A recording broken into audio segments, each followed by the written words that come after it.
മരണം പോലപമാനം പെയ്ത മണിക്കൂറിൽ പ്രിയരെല്ലാം തള്ളി പറഞ്ഞുവെന്നെ. കൊല്ലപ്പെടാനുള്ള കുഞ്ഞാടിനെ പോലെ പരിഹാസമേറ്റങ്ങു നിന്നുപോയി ഞാൻ.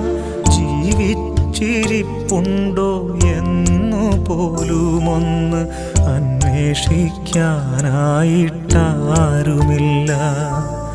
പാതാളത്തോളം ഞാൻ താഴുമ്പോഴും നാഥ അവരെല്ലാം ഉയരാനായി പ്രാർത്ഥിക്കുന്നു. ഈ ആരാധന മാത്രമാശ്വാസം.